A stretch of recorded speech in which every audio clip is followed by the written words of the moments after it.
If your wife is always complaining about all the tabletop terrain that you make, I've got the perfect solution for you. Just surprise her with this dual-purpose build. This is a medieval stable for D&D and a nativity scene for Christmas. For this build, I'm using XPS Foam for the stoneworks, some balsa woods for the beams, and one IKEA coconut fiber doormat for the roofs. And without further ado, let me show you how to make it. For your ease, in the description of this video, you will find direct Amazon link to all the stuff that I'm using. Those are unaffiliated links, so if you want to support the channel, the best way is to comment and like this video.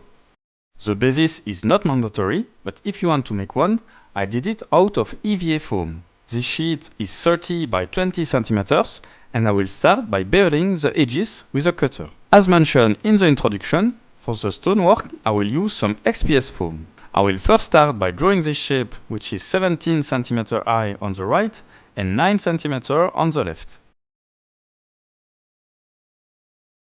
Then I will draw a vertical line at 8 cm from the left.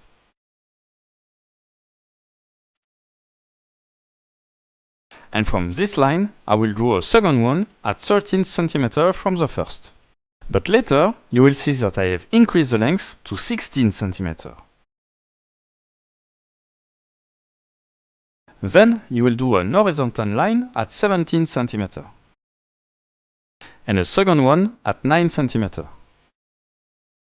All those shapes will be the sides of my building, and as you can see, I have a bit more space on my bases, so I increase the length to 16 cm. Next, we'll draw some stone texture on the XPS foam. To save time, I'm using a roller, but you can also carve each stone individually. To do that, simply use a pen or a pencil and start carving some random shapes.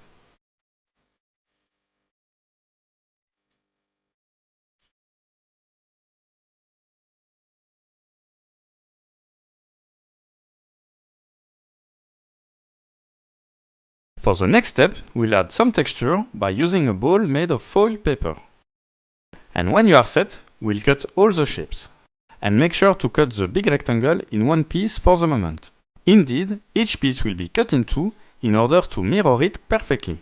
Again, to save time, I'm using a Proxxon wire cutter, but you can also do it with some cutter, it's just that it will take a bit more time. With this piece cut in two, it will get us the front and the back of our building. And once the big rectangle will be cut in two, one of the pieces will be cut into the small rectangle. With the stonework ready, we'll do the door of the stable. I will first show you one made of wood, which is my preference, but you can also do it out of XPS foam. For the wooden door, we will first start by doing a rectangle of 6 cm using some coffee bamboo stirrers. If you don't have any, you can also use some ice cream sticks for this step. Next, I'm gluing everything to a slim balsa sheet and make sure that the bottom part is perfectly flat. During all this step, I'm using a baking sheet in order to make sure that the door will not stick to my table. And thanks to it, while it's drying, I can put some weight on it to make sure that it lays perfectly flat. When it's ready, I will draw on it the general shape of the door, and then I will reinforce it with some other coffee stirrers. And don't hesitate to experiment with other layouts, you can basically do whatever you like.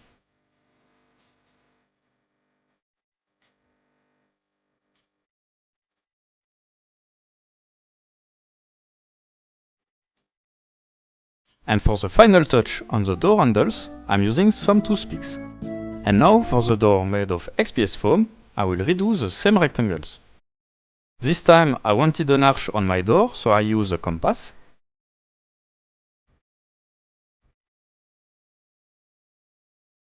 It's not mandatory to use, but to cut it perfectly round, I made this homemade tool.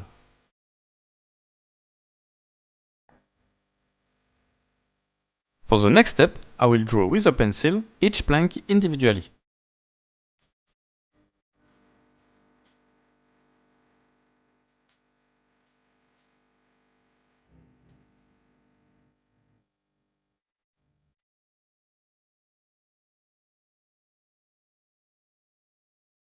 And then, to make the grains in the wood, I will use a wire brush.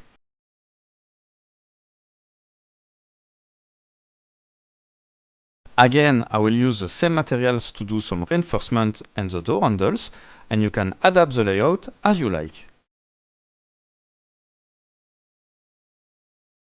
And now that the wooden door is fully dry, we'll cut all the excess part using a garden pruners.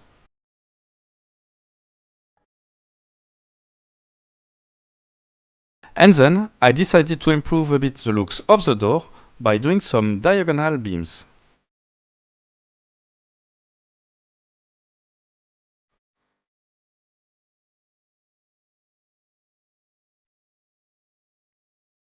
And here you have two kinds of door that you can easily replicate.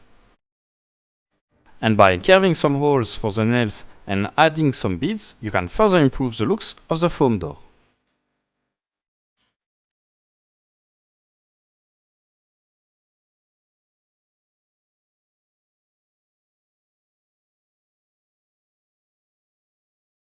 And while you are at it, you can also make some windows for the stone walls.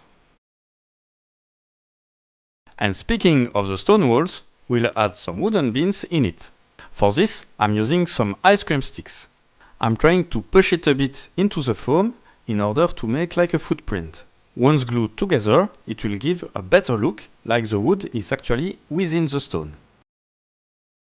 Once ready, you can mark the exact size that you need for your walls, and then you will cut it using the pruners. And then you will rinse and repeat for all the stone walls. And now that all the basis elements of our building are ready, it's time to paint it. For this, using some masking tape and a wooden stick, I'm doing a handle that will help me to paint it properly. As a primer, I'm using the Game Master range from Army Painter. Be extra careful that any other spray paint will actually melt the foam. For the wooden part, you can actually use any kind of paint. And before you paint any stonework, please make sure to cut the shape for the beams that will support the roof. Speaking of the beams, I will make them using some square wooden dowels. I will start by applying 2 coats of brown, and to not spoil any paint and to save some time, I will advise you to do a lot of beams at the same time. You can save all the extra ones for the next project. And for the paint job itself, we'll use a super easy technique that gives great results. It's called the dry brushing. Basically, you will use the same color that you use for the base coat, and you will add in the mix a bit of white. It will give you a slightly lighter shade. Then, with this mix, you will remove the excess paint from your brush on a paper towel. This is where the name of the technique is coming from. And then you will apply it on your elements really slightly without pushing too much. The idea here is to highlight the piece by avoiding all the recesses and to putting some paint only on the top parts. And basically from here, you will rinse and repeat by adding more and more white in the mix. Each layer of paint will be a bit lighter. You can do as much coat as you want, with a minimum of 3 coats, but you can go as high as 5 or 7 coats for the best results.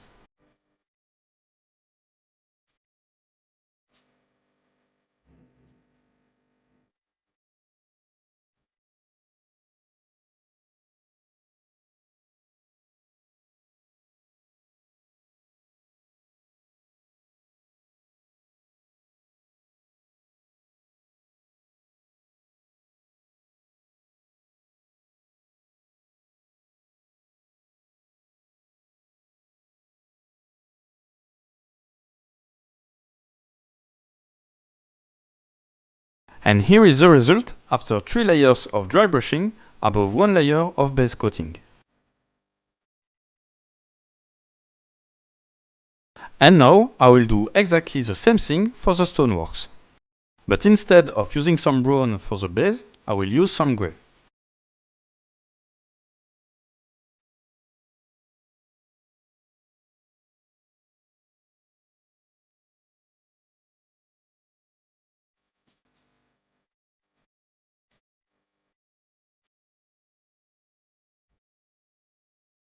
And finally, I will apply a wash on the stoneworks. The idea is exactly the opposite of the dry brushing. It's to hit all the recesses with some dark colors. To make some wash yourself, you will mix a bit of paint with some water and you will add a dip of dish soap. And once everything is ready and fully dry, you can glue everything together. And to join together all the stone walls, I will use a big wooden square dowel.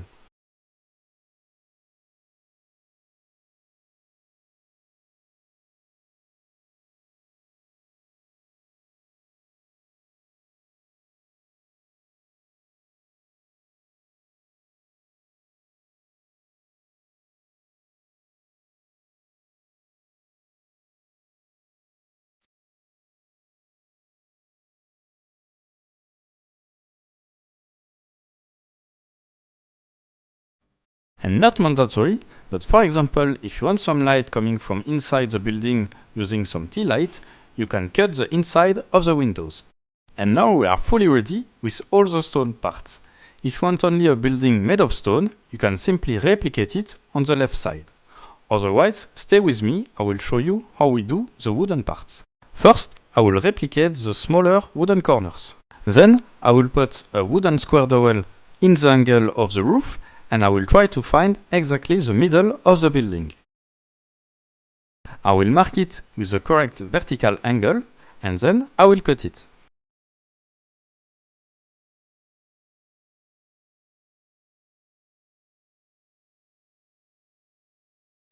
And then I will simply mirror this piece.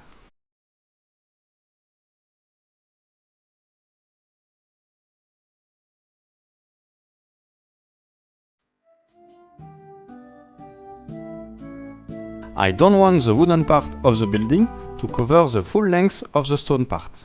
Therefore, I have redone an additional corner pieces that will glue in the middle of the building.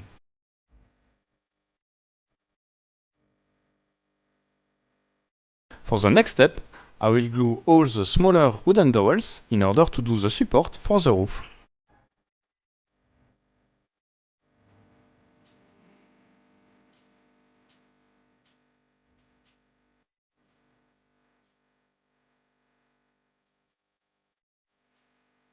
Here, for the front beams, you will see that I glue them directly to the diagonal beams, but at the end for the roof, I will need this space. Therefore, I will cut them a bit shorter.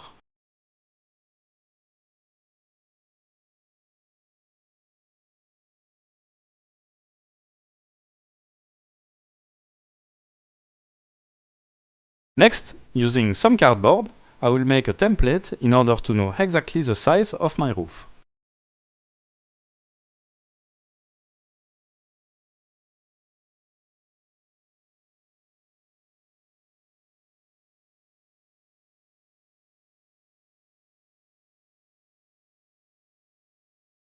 And for the roof itself, I use a cheap IKEA coconut fiber doormat.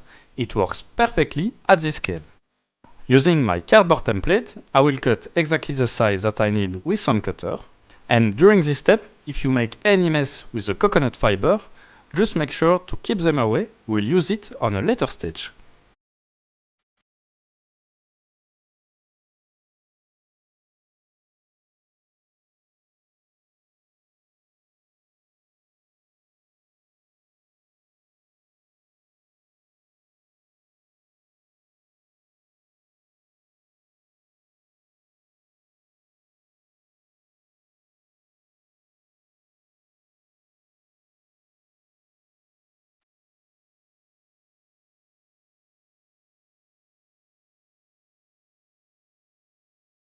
And next, in order to hide the edges of the doormat, I will add some reinforcement beams on all the corners of the roof.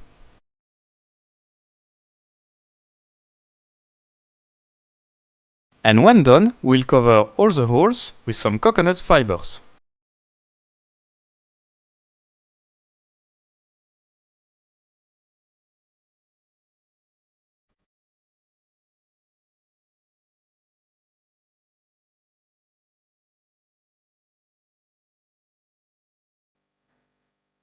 Next, we'll make some wooden walls using some ice cream sticks.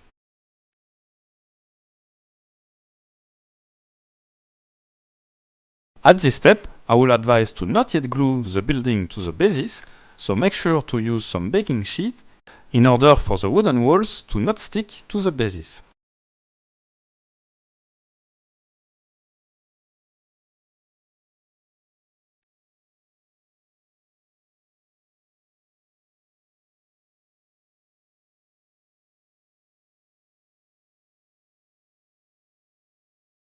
If you are really good with your measurements, the horizontal beams will stick perfectly to the building. Otherwise, you can always use some temporary reinforcements.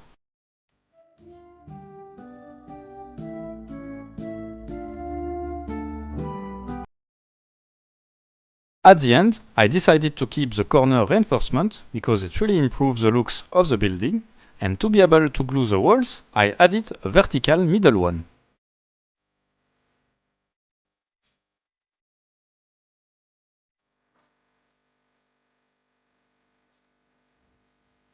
To add some variety to the look, and also because it was far easier, I did the rest of the wall vertically. And again, if you like the look of the wooden part, you can simply duplicate it and do a whole building with this look. Please let me know in the comments which is the part that you prefer. For me, it's clearly the wooden part, but it's also the more complex and more time consuming to do. So the mix of both is quite nice.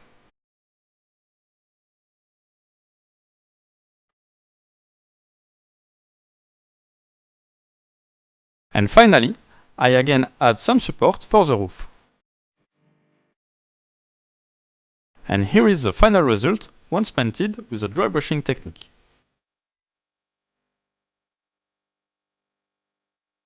And now it's time to decorate the base. For this, I will simply use some decorative gravels.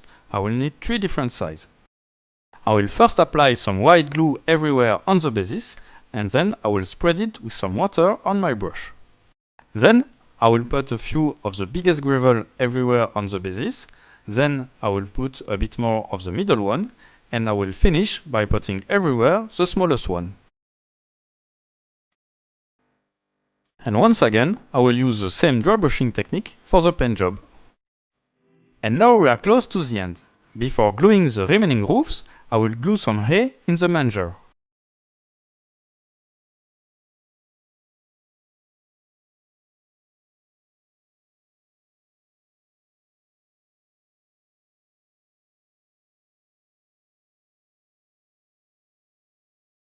And to make sure that everything is glued together perfectly, I will mix some water with some PVA glue and I will use this spray bottle. And now for the final steps, I will glue the remaining roof and I will hide the doormat edges with some beams.